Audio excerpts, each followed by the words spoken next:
السلام علیکم۔ آج کی ویڈیو کا موضوع ہے حجۃ الوداع، جو کہ ذی القعدہ 10 ہجری میں ہوا۔ 10 ہجری میں رسول اللہ صلی اللہ علیہ وآلہ وسلم نے حج مبرور کے لیے اپنے ارادے کا اعلان فرمایا۔ اس اعلان کو سن کر مسلمان عرب نے بھی امسال حج کی تیاری شروع کر دی، کیونکہ ہر ایک کی آرزو تھی کہ وہ رسول اللہ صلی اللہ علیہ وآلہ وسلم کے ساتھ حج ادا کریں، آپ صلی اللہ علیہ وآلہ وسلم کی اقتداء کریں اور آپ صلی اللہ علیہ وآلہ وسلم کے نقش پا کو اپنے لیے نشان راہ بنا لیں۔ رسول اللہ صلی اللہ علیہ وآلہ وسلم نے 25 یا 26 ذی القعدہ یوم سنیچر 10 ہجری مدینہ سے حج کے لیے کوچ فرمایا۔ صلی اللہ علیہ وآلہ وسلم کی ہمراہ مہاجرین اور انصار کی جماعت کے ساتھ رؤسائے عرب کی بھی جماعت تھی اور ساتھ میں قربانی کے 100 اونٹ تھے۔ آپ صلی اللہ علیہ وآلہ وسلم نے قربانی کے جانوروں کو قلادہ پہنایا اور ظہر کی نماز مسجد نبوی میں پڑھ کر روانہ ہوئے۔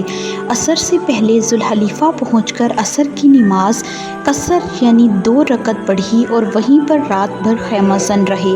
دوسرے دن صبح ہوئی تو آپ صلی اللہ علیہ وآلہ وسلم نے صحابہ کرام رضی اللہ تعالی عنہ سے فرمایا، رات میرے پروردگار کی طرف سے ایک آنے والے نے آ کر کہا، اس مبارک وادی میں نماز پڑھو اور کہو حج میں عمرہ ہے۔ پھر ظہر کی نماز سے پہلے احرام کے لیے غسل فرمایا۔ اس کے بعد حضرت عائشہ رضی اللہ تعالی عنہا نے آپ صلی اللہ علیہ وآلہ وسلم کے جسم اطہر اور سر مبارک میں اپنے دست مبارک سے خوشبو لگایا۔ اس کے بعد آپ صلی اللہ علیہ وآلہ وسلم نے ظہر کی نماز 2 رکعت پڑھی اور مصلی پر ہی حج اور عمرے کا ایک ساتھ احرام باندھتے ہوئے صدائے لبیک بلند کی۔ پھر آپ صلی اللہ علیہ وآلہ وسلم باہر تشریف لائے اور اپنی قصوہ نامی اونٹنی پر سوار ہوئے۔ لبیک اللہم لبیک، لبیک لا شریک لک لبیک، ان الحمد والنعمت لک والملک لا شریک لک بلند فرمایا اور کھلے میدان میں تشریف لے گئے تو وہاں بھی لبیک کی صدا بلند فرمائی اور اپنا سفر جاری رکھا۔ صحابہ کرام رضی اللہ تعالی عنہ اور صحابیہ رضی اللہ تعالی عنہ نے آپ صلی اللہ علیہ وآلہ وسلم کی اقتداء کی اور زبان پر لبیک کی صدا پورے سفر میں جاری رکھی۔ رسول اللہ صلی اللہ علیہ وآلہ وسلم 4 ذی الحجہ یعنی 1 ہفتے بعد اپنے قافلے کے ساتھ شام کے وقت بروز اتوار مکہ مکرمہ کے قریب ذی طویٰ پہنچے اور وہیں پر قیام فرمایا۔ دوسرے روز صبح کی نماز پڑھ کر آپ صلی اللہ علیہ وآلہ وسلم نے غسل فرمایا اور مسجد حرام کا رخ کیا۔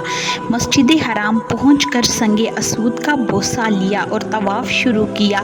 پھر صفا اور مروہ کی سعی کی مگر احرام نہیں کھولا، کیونکہ آپ صلی اللہ علیہ وآلہ وسلم نے حج اور عمرہ کا ایک ساتھ احرام باندھا تھا اور ساتھ میں ہدی یعنی کہ قربانی کے جانور لائے تھے۔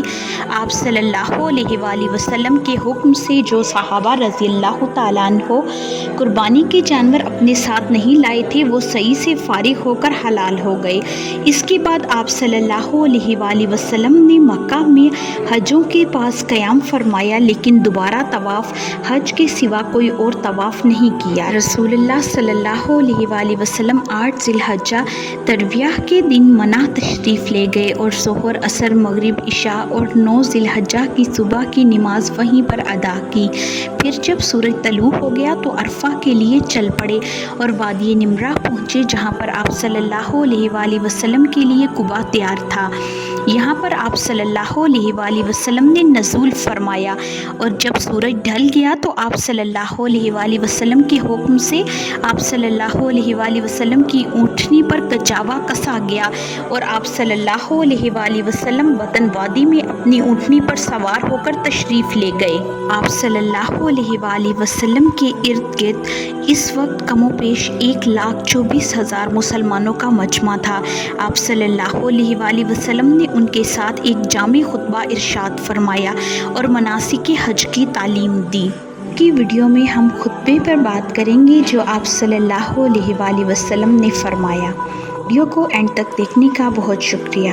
اگر آپ کو آج کی ویڈیو پسند آئی ہو تو لائک، شیئر، کمنٹ اور سبسکرائب ضرور کریں اور گھنٹی کے نشان کو دبائیں تاکہ آپ کو آنے والی ویڈیوز کی نوٹیفیکیشن بر وقت ملیں۔